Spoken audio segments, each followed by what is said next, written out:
who is one of our social partners from business, has been here as part of the strategic team, but in the end, because of the numbering of the delegation, could not be fully accommodated. I was rather sorry about that, and we tried everything, but they stuck to certain numbers. I was delighted to have the president of COSATU with us, who we were able to muscle in, and also to have the 4 ministers in the delegation. Minister Lamula, of course, International Relations Minister, Minister Tau, Department of Trade, Industry and Competition, and Minister Nchaveni and Minister Steenhuisen. It was a really good, unified, diverse delegation, which was also supported by outstanding South Africans who are golfers and a businessman. Mr. Johan Rupert was there, as well as Eniels and Retief Goosen. And President Trump, knowing them and having various relationships with them, regards them as a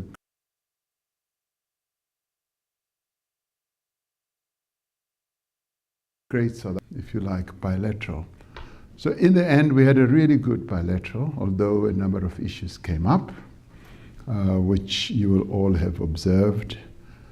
And we were able to have a robust engagement with Mr. Trump in your presence, and it was also good to have a number of members of the delegation to field a number of either questions or make comments.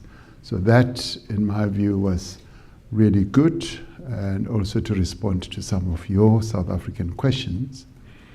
Following that engagement, which you all witnessed, we retired to what I think they call the cabinet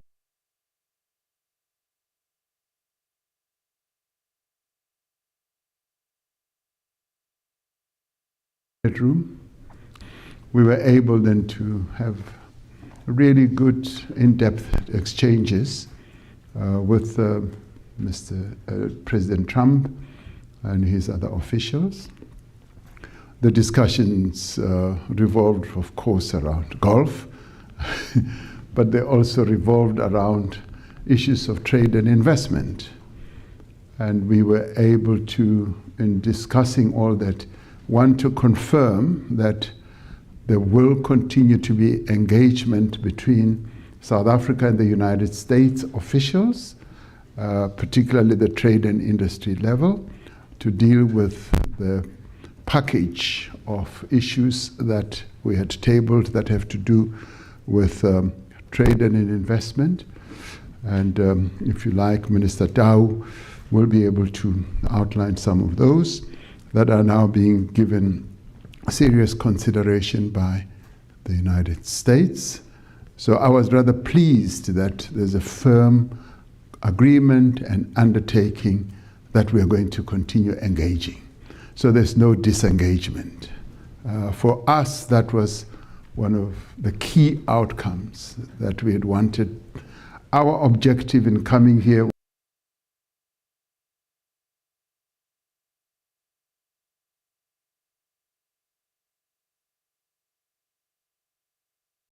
was to reset by some of the issues that had been raised during the engagement, or what many people thought was also contaminating relations, for instance, the ICJ case and Ukraine, Russia, and all that. And it turned out that, yes, President Trump's concern is about the safety of people in South Africa, much as he zeroed it down to, say, white farmers. We kept saying there is a security problem, and we're not running away from that. There's criminality, and we even sought to deal with it from its genesis, that in the end, when the economy is not growing, when there's poverty, when there's unemployment.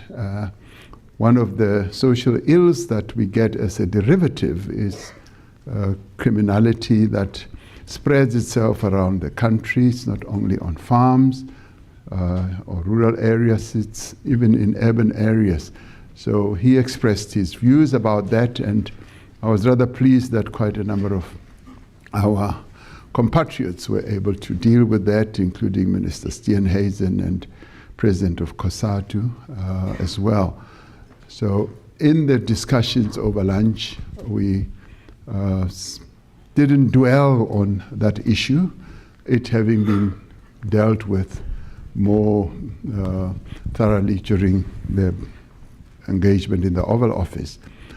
However, they did ask, what help do you need? And we said, well, already in South Africa, we're utilizing some technology in one of the areas in our country, which we would like to see if we can be utilized. But the main thing we said in terms of assistance and help is investments. And we harped on that we require more investments from the United States, and we require a more positive disposition from the United States, because once the United States government and the president emits a very positive disposition towards South Africa, it unlocks a lot of investments, and investors would then be willing to come and invest their money. We want foreign direct investment. We want to keep the jobs that we have that have been created by US companies, and we want more and more US companies to come and invest. And Minister Tau also explained that one of the US companies has invested in a lithium company in our country, and that shows a positive disposition towards South Africa. We want that to increase.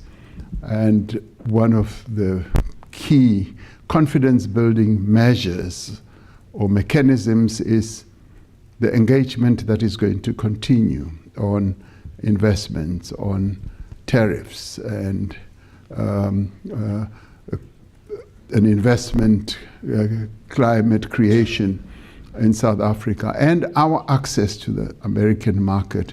And continued discussions over AGOA are now going to ensue much more determinedly going forward.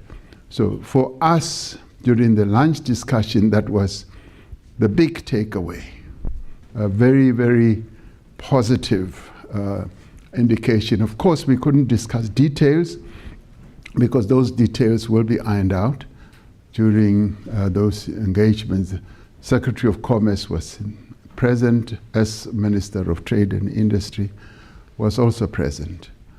We also discussed the G20, and we stressed that the G20, having been formed by the United States, of course together with other countries, it's important that the United States should continue playing a key role in the G20, more particularly because I want to hand over the presidency of the G20 to President Trump in November.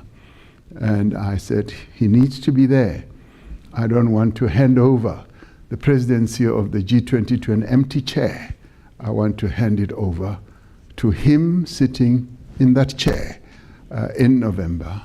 And he is going to give serious consideration to it. In fact, I expect him to be coming to South Africa, and he, having realized the important role that the United States continues to play in international or multilateral formations or organizations like the G7 and the G20, and he having said, of course, the G7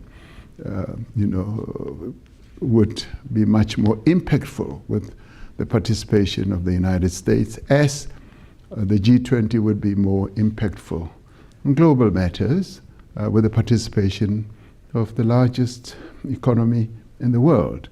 So my takeaway from that is that G20 participation by the United States is going to be happening.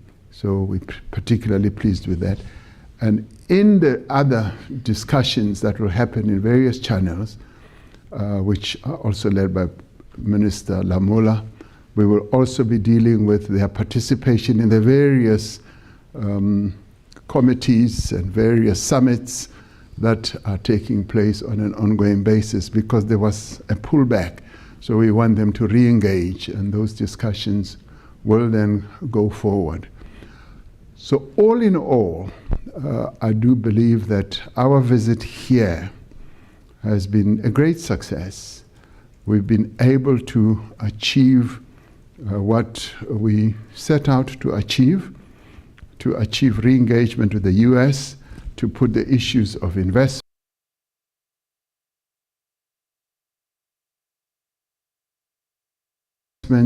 continue engaging through the various other formations. It's good that his Secretary of Commerce was sitting right next to him, and they continued exchanging how our continued engagement will happen. So all in all, I'm rather pleased. I go back tonight having a sense that we have done well. I know that many South Africans were filled with a great deal of concern and fear that we will have a Z moment and all that. That did not ensue.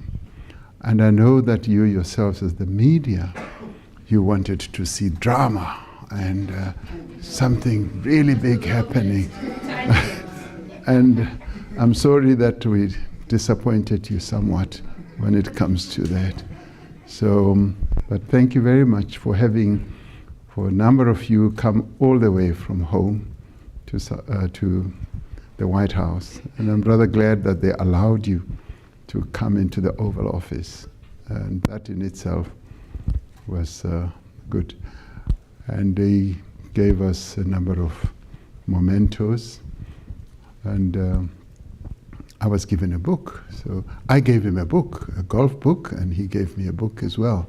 So that is good. Lots of reading indeed in the future. Thank you very much. Thank you. Thank you very much, Mr. President. We'll now take questions in a typical South African orderly format, as we always do, starting with Sherwin. Bryce, please. Where's Grace? Grace, you promised me a book. I know these people are going to ask lots of questions. Thank you, Grace.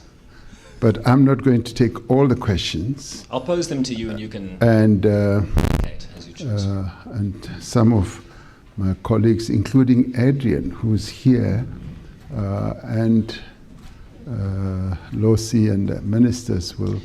But we're not staying here for long, are we? No, we're not. I've got a plane to catch. Yes, sir. Thank you. Yes, sir. We'll Probably keep this just take brief. one question then. Thank you. Mr. President, thank you very much. I don't know what constitutes drama in your book, but that was very dramatic for me and for everybody else in the room. That was a dramatic Oval Office meeting, so I'm going to push back on that.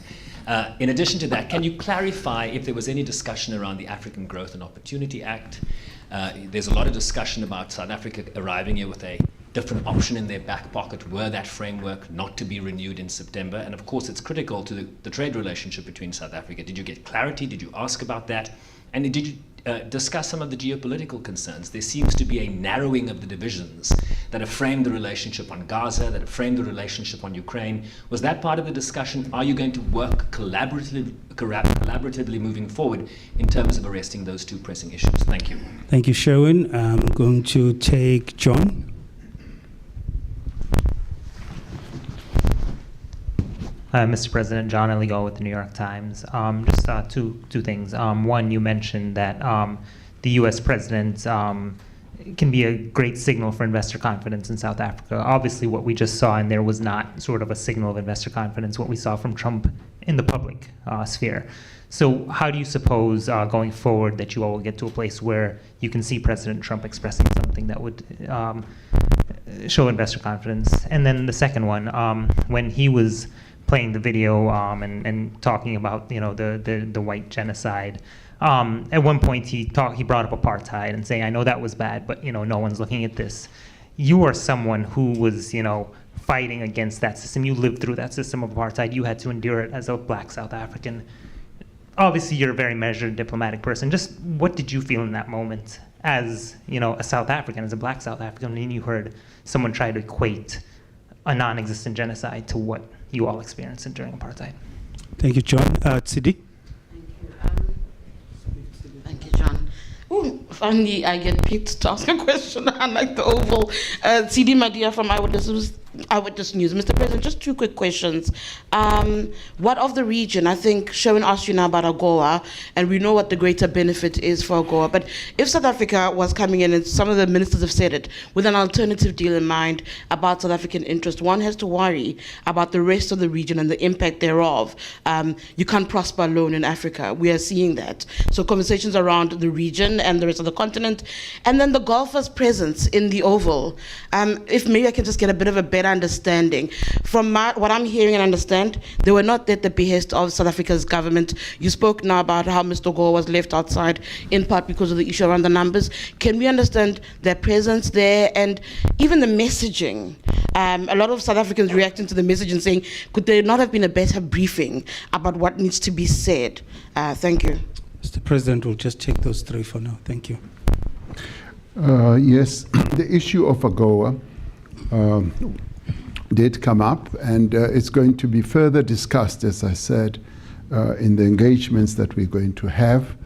The Secretary of Commerce and our Minister of Trade and Industry and Competition are going to be able to take those discussions forward, including some of our proposals,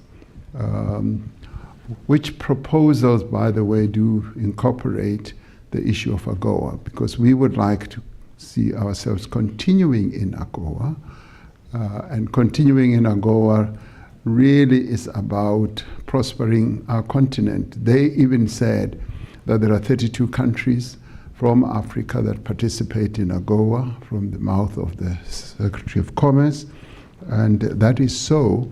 So it is top of mind for them as well. So we want to continue with those discussions, and it sort of dovetails with the question that CD asked about if we were to do a separate deal with the United States, would that not amount to South Africa prospering alone? No, we always want the entire continent to prosper, and we always take into account that what we do should also include advancing the interests of our sister countries on the continent. And when we do settle down to talk about, for instance, tariffs, we are part of this Southern African Customs Union, so we will be talking about tariffs in that broader context, which means that we will not be looking at ourselves alone. We'll be looking at the interests of our sister countries in the sub-region, if you like, which is SACU, but we will also be looking after the interests and advancing arguments to prosper the interests of our sister countries on the continent. We are by far the largest economy, and depends on at what time it's measured between ourselves, Nigeria and Egypt, but we are one of the three big economies, and our general orientation has always been to prosper as we prosper together with other countries. So even as we do get involved in these negotiations, we will always have an AU perspective, a SADC perspective, and a general sub-Saharan perspective as well. Sherwin asked, did we discuss geopolitical collaboration on geopolitical matters? Yes, we found that our interests do coincide in as far as peace building and peacemaking is concerned. And we did compliment President Trump in being very forward in in advocating for peace in our region between Rwanda and the DRC, and also Russia and Ukraine. And we outlined precisely what our involvement has been over the years.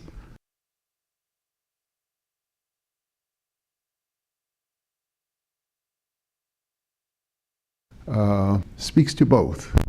We were condemned at an early stage, but I think much later people realized that the role that we play is a constructive role, because we have been able to deal with intricate issues that involve the two countries, about the children and prisoners of war. And he appreciated that, and he recognized the role that we play. And even as President Zelensky came to South Africa, he says he wanted to know where Zelensky was, and he heard that, oh, he's in South Africa. And before then, I had had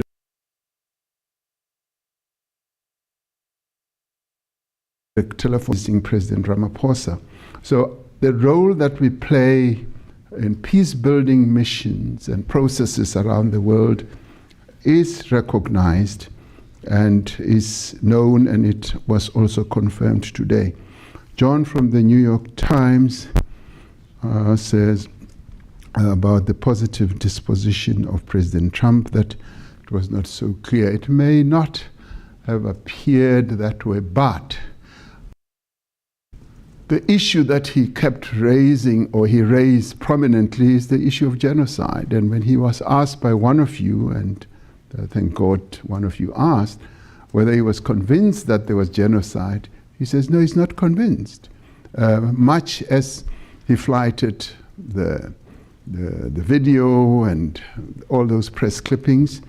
And in the end, I mean, I do believe that there's doubt and disbelief in his head about all this. And I think today's meeting, and particularly when he heard from the other members of the delegation, from Minister Steenhuisen to even Johan Rupert and President of COSATU, Losi, and all that, they spoke from their own experiences and what they know, and that in many ways will have deposited in his head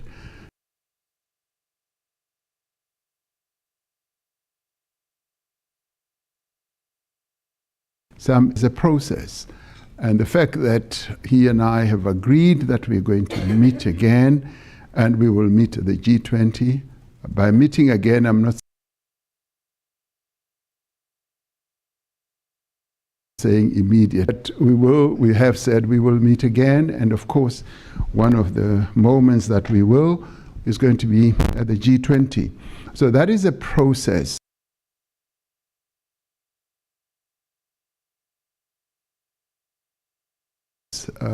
May I add, is really sort of registered in his head. The issue of whether what he terms as genocide can be equated to the struggle. And of course it cannot, because there is just no genocide in South Africa. And of course it is an issue of how one looks at it. As they say sometimes, the shape of the mountain depends on which point or which direction you are looking at it. And in this case, we cannot equate what is alleged to be genocide to what we went through in the struggle, because people were killed because of the oppression that was taking place in our country. So you cannot equate that.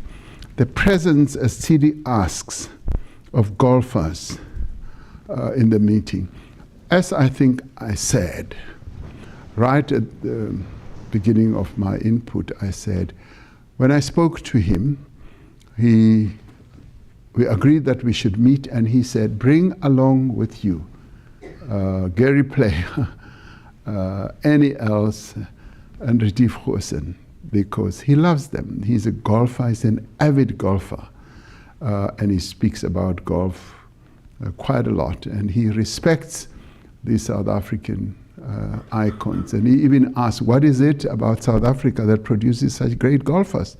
And I said, it's the water that we drink, and I guess much more. Minister Steenhuisen said, you know, the environment, the atmosphere, and the food.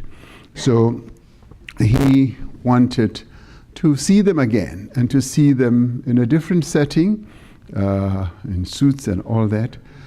Could there have been a better briefing?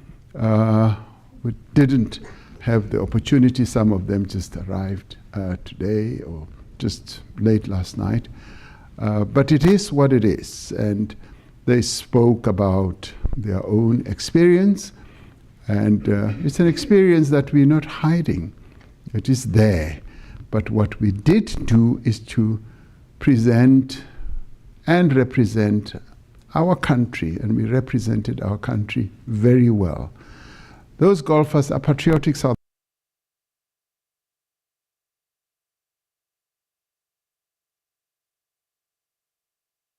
Africans. They sort of play on the global stage, but they still regard themselves as South Africans, so they are patriotic. And when they speak, as they speak about their own experience, sometimes you cannot just say you will tell things that just people want to hear. Sometimes you speak about your own experience, and that's what they did. And the way it lands is the way it lands. But in the end, I do not believe that it dilutes or detracts from the import of our message today. We were able to present South Africa, even within the challenges and controversies that have been spread around our country, but we were able in a very unified way to present the South Africa that we have, with all its challenges, with all its problems. That's what we did. Thank you, Mr. President. We're going to take a question from Annika and then come to Stembi. Annika. Thank you, President. Annika Last, ENCA. Mr. President, Annika, sure I saw you outside. You asked me questions you want to ask again. Do you know that it's never enough? Mr. President, I just wanted to say I don't know if you drink alcohol, but if you do, you deserve a stiff whiskey. Give that man a bells. Give that man a bells. Mr. President, is Starlink part of the workaround package that's going to be offered by South Africa? And did the issue of the ICJ case against Israel come up during the briefing or during the lunch? Thank you very much. Thank you. Stembile over here. Can we pass the mic to Stembile? Sawubona Mongameli, Stembile Cele from Bloomberg News. Maybe linked to Annika's question. One of the delegation mentioned the presence of Elon Musk's technology in police stations across South Africa. Did he have a mandate from yourself to make that request? Do you support it? And did it come up behind closed doors? Anything related to Elon Musk, whether it's Tesla? You've previously said that you're keen on his investment in the country in any shape or form. And then in terms of the proposals that were on the table, you kept mentioning critical minerals. What does that deal look like? What shape or form does it take? And lastly, where is your special envoy, Mr. Mcebisi Jonas? Is he not here because there was an issue with the US administration, or are there other factors? Thank you. Okay, thank you. And last question to Pearl. Just behind you. No, I'll come to you. Welcome to Washington, Mr. President. I'm Pearl Matibe. I live in Washington, have been here for a quarter of a century, and I'm here for Daily Maverick. So on a more positive note, if I may, food is always, will add color. So if you could share a little bit, Mr. President, what did you enjoy on the menu? And then also, to achieve the common ground that both yourself and President Trump would like to achieve, and the economic prosperity of both peoples, that cannot be achieved without security, right? And so I know that you did mention to President Trump that you don't have a plane to offer him, and I know South Africa has not had a C-130, although the United States did provide a C-130 to a neighboring SADC country. Secretary Hegseth was in the room, and I'd like to find out, the Pentagon issues in terms of assisting, or I know military drills have been a point of tensions in the past regarding China and Russia, as China's been the United States' key adversary. So could you share anything? Was there anything in terms of security, and a little bit about what did you eat for lunch, and was there any Diet Coke or in McDonald's or anything of that nature? Thank you, Pal. President, I'm going to take the last question from Zianda. Zianda, you'll have the last question. Thank you. Thank you very much. My name is Zianda Ngobo from Newsroom Africa. Just linked to my colleagues' questions. Did you have a moment to speak to Elon Musk? He didn't quite use that opportunity in the Oval Office. In particular, when it comes to Starlink, we're told that Communications Minister Solly Malatsi is due to issue Arctic Gazette for an equity equivalent program. Are you aware of this? Is this something that came directly from you? And on the issue of the so-called persecuted white Afrikaners, Secretary of State Marco Rubio has been doing a media tour in the last couple of days while you were here in Washington, and he was basically saying he's wanting to extend the scope of this refugee program. Is that something that came up? I know you said you didn't get into the details, but that's still something that would have surely formed part of the discussion. Thank you. Thank you very much, Mr. President. That's the last round of questions in the interest of time. Thank you. Oh, you're not going to allow my ministers to talk. Oh, Aninka. yes, we'll allow the ministers after you. Yeah, because they can just round off a few things. Aninka, the Starlink issue, was it part of our discussions? No. What we were able, and this is part of the offer, or the package that we're talking about, is creating an environment for investments to take place. What do we want? We want US companies to come and invest in South Africa. That is a real deal for us. We want foreign direct investment. And to do that, we've got to create a conducive environment for FDI, for foreign direct investment. And where, for instance, in the past, we've been able to do so and attract US companies and utilize equity equivalents, and US companies have embraced that. That shows that they are willing to go along with our regulatory framework, which we have crafted to attract investors to South Africa. And many other countries utilize a variety of ways to do that. I know, for instance, I was reading that when Tesla wanted to build a gigafactory, car manufacturing factory in China, they were required to have Chinese partners. And they had a negotiation with the Chinese government, and in the end, they dispensed with that regulatory compliance and allowed Tesla to invest directly as a sole company in building a giga car manufacturing facility in China. So what did the Chinese do? They crafted their own regulatory framework, and they were able to come up with a creative way of enabling an investment to take place. Because one, they wanted to bring in an investor, two, create jobs in China and all that. So similarly with us, there's nothing wrong with South Africa to have in the past crafted an equity equivalent provision that has allowed many companies, Amazon, Microsoft, Google, you name them, they have utilized that same type of dispensation. And in doing so, we want to see how best we can attract further investors in South Africa and be able to get a regulatory framework that can allow them to come and invest. And where, for instance, our regulations may be a bit inconsistent with our great intention, we look at them. And somebody asked a question about Minister of Communications. Yeah, that's you, yes. He's going to be able, and in analyzing the regulations of the Communications Act, to see how best we will be able to make them consistent with what we have done in other sectors.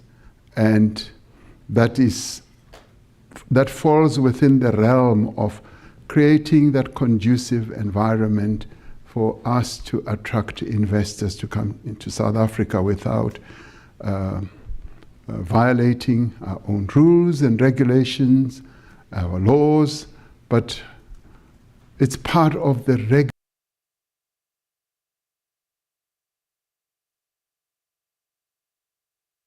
regulatory process to make sure that we are an investable country where companies from outside South Africa can come and invest. Annika asked whether the ICJ issue came up during the lunch talk. No, it didn't come up.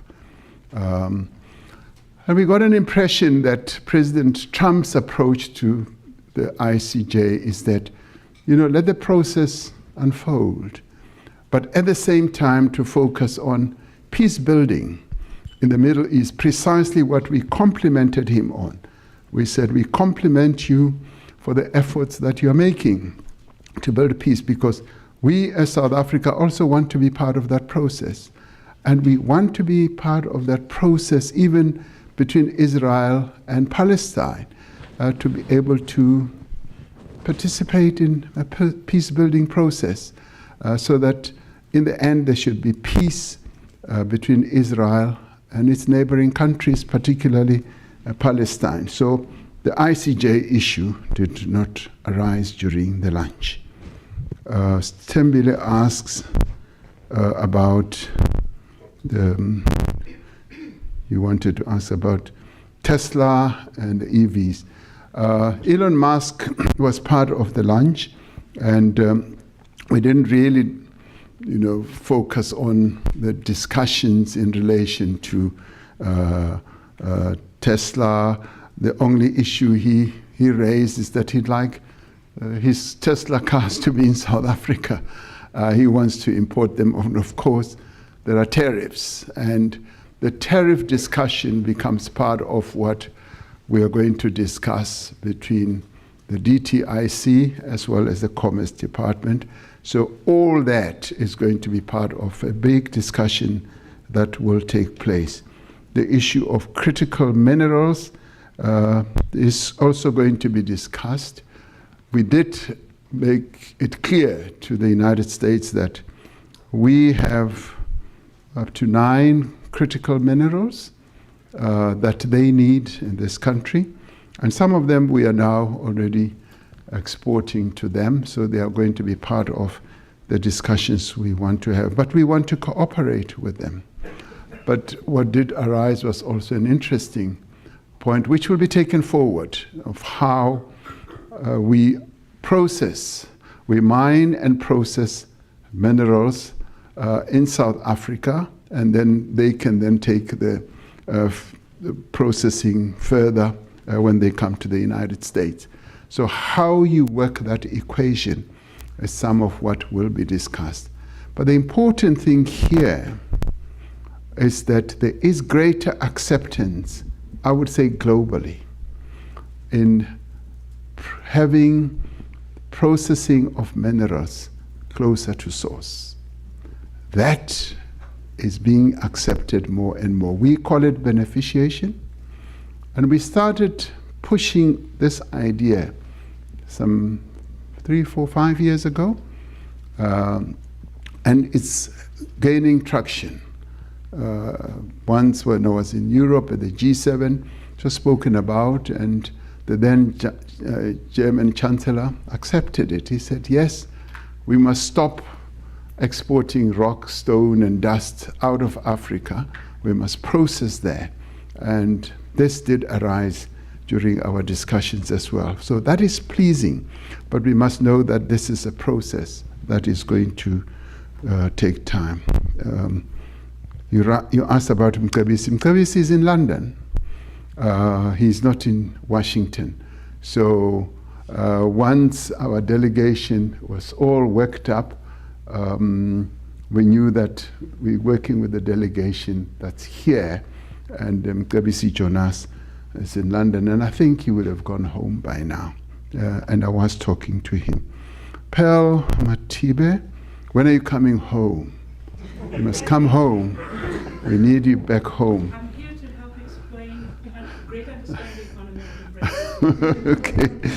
No, that's good. The food, you're interested in the food. The food was delicious.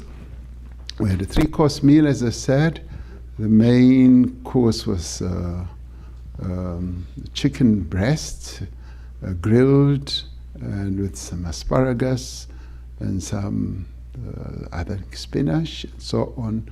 It was very nice. We had a starter. I've forgotten what the starter was. So, and what do you call this? The dessert. I usually don't eat dessert, so I looked at it and it looked good. Some did participate. And you also asked about that they delivered C-130s to other countries. We still have a C-130. We have, I think, 2 or 3 C-130s. One is serviceable and the others are being repaired. They're magnificent planes and they've served us very well for the longest of time. So we do have a carrier, which is a C-130. Did we have any discussions regarding the Pentagon? No. Although the Secretary of Defense was there, the discussions never veered towards issues of security. In that sense, it was more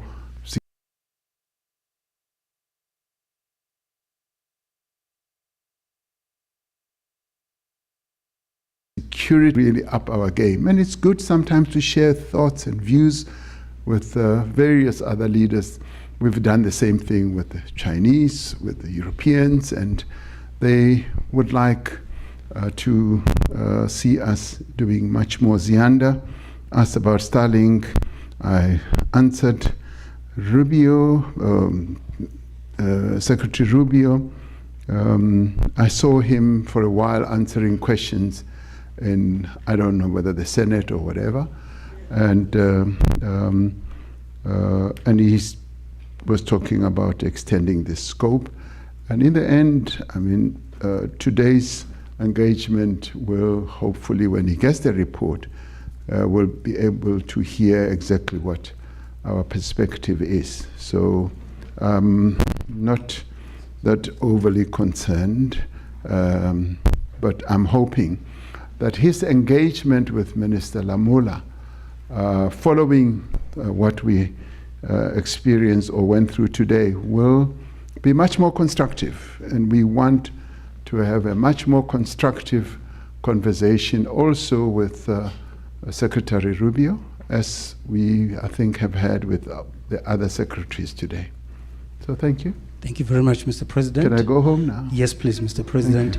What I would like to do, as the President takes leave of us, I would like to invite Minister Tau to come forward and give a little bit of color on the trade aspects of the discussions. Over to you, Minister.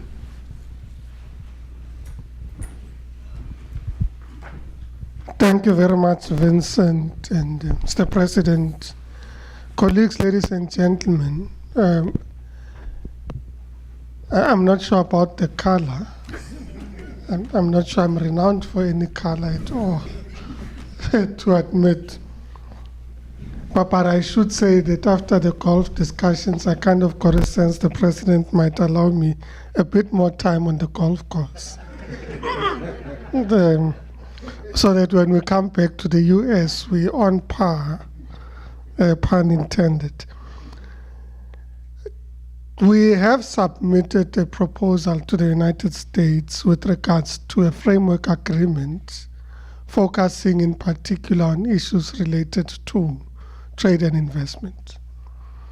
Minister Steenhuisen and I, together with our teams, met with the US Trade Representative on Monday. Their office gave us feedback with regards to what they think in relation to the proposal are gaps and the areas that they would want us to pursue. And I'll get back to some of the issues that we had raised. And subsequent to that, consulting with our colleagues back in the country, with other departments, SARS and so on, we're able to resubmit yesterday in the evening a revised document for consideration based on the discussions that we had with Ambassador Greer. In terms of the proposal itself,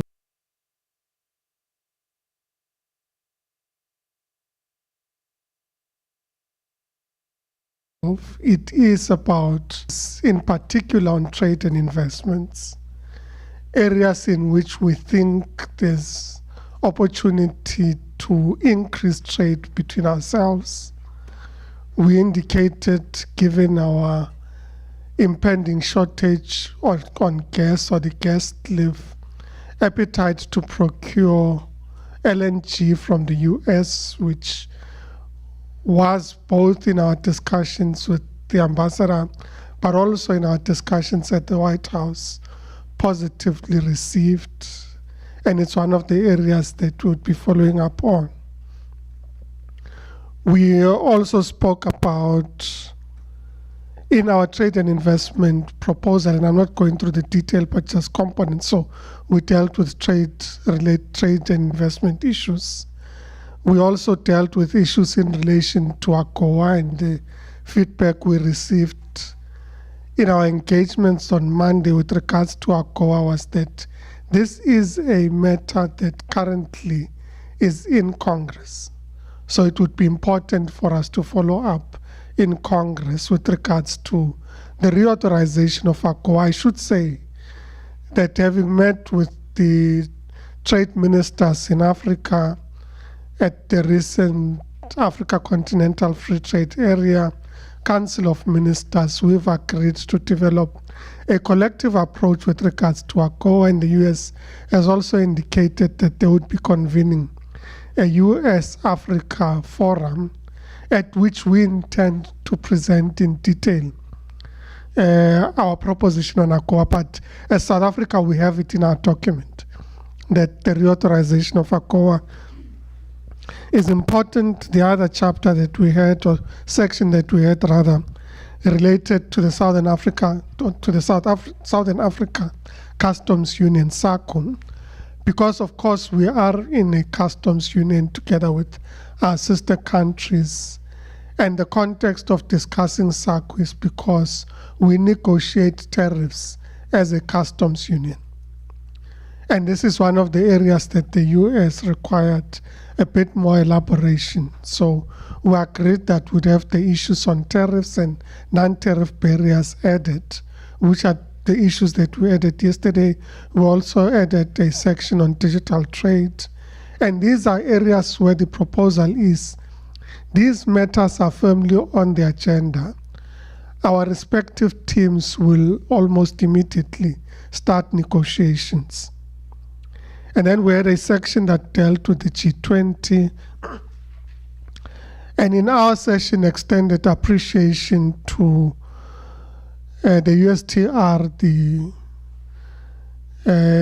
office that deals with trade in the US. We expected appreciation of their participation in the Trade and Investment Working Group. This is the second Trade and Investment Working Group that took place in the Western Cape some 2 weeks ago, at which they were present, and we indicated the importance of us placing trade as crucial in the discussions related to the G20. And the President has indicated that, in fact, we continue to extend an invitation to our counterparts for our respective ministerial meetings, and of course to the Heads of State Summit.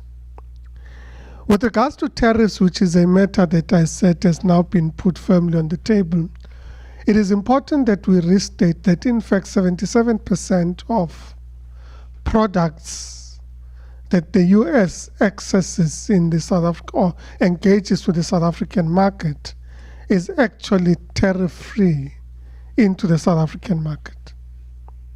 So that's an important statement, because in fact when we talk tariffs, we are only relating to them in relation to the products that are not listed in the 77%, and we think that it is important to acknowledge the 77%. We also indicated the reality that, in fact, with regards to the main products that we sell into the US, these would include some of our minerals, which minerals even under the reciprocal tariffs have been excluded because, of course, they are in need in the US, and in reality we think it's an important issue in our considerations. When it comes to investments, I think I've made reference to that. I just want to make a quick comment with regards to equity equivalence. Firstly, to make the point that almost 10 US companies invested in South Africa are participating in the equity equivalence program. And equity equivalence is a regime that was created for multinationals to be able to invest in a destination where they say, but we can't sell off portions of our company into your local company or environment. Therefore, we create a regime of equity equivalence, and we have some very exciting equity equivalent programs. So we have Ford participating in the automotive industry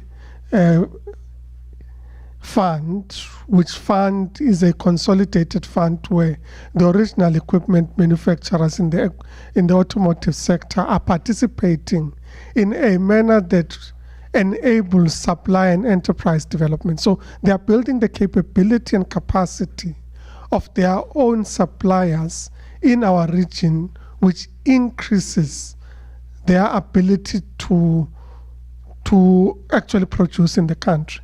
So it's actually a positive indication in terms of equity equivalence. Citibank recently announced, which is one of the more recent ones, a partnership on the investment in a special economic zone, which is the VAL Special Economic Zone, as part of an investor initiative that they are participating in. So we're having these schemes where investors find great opportunity to enhance their own investments in the country through equity equivalent programs. And of course, we design this in line with the respective sectors or companies. I should say we are continuing to pursue Tesla with regards to investing in South Africa as part of the original equipment manufacturers, and we intend to pursue that discussion with them. I remember, Mr. President, when we met with Elon Musk in New York last year, you raised it specifically. And at the time, the response was, but like any other investor, we're going to continue to pursue investments into the South African economy and to pursue partnerships. The last comment is with regards to critical minerals. Of the US's list of critical minerals, we supply 12 of those critical minerals into the US market. 9 of those 12, we are the main provider of those critical minerals into the US market. So they are an important partner with regards to critical minerals.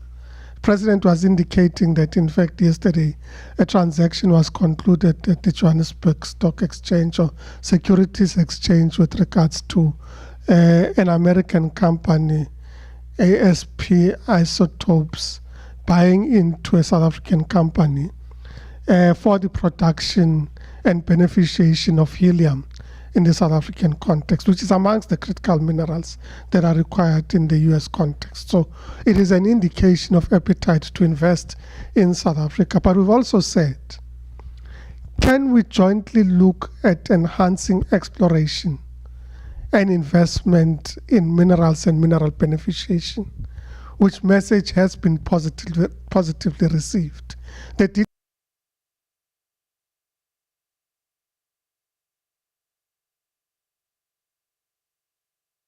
detail of to follow up on these discussions, including on the framework agreement that we've put on the table. Thank you very much. Thank you very much, Minister. I think in the interest of time, President, I'm going to allow you to take leave of us and then say to colleagues, the ministers are here. you are more than welcome to continue the engagement. But thank you so much to the members of the media, and thank you, Mr. President.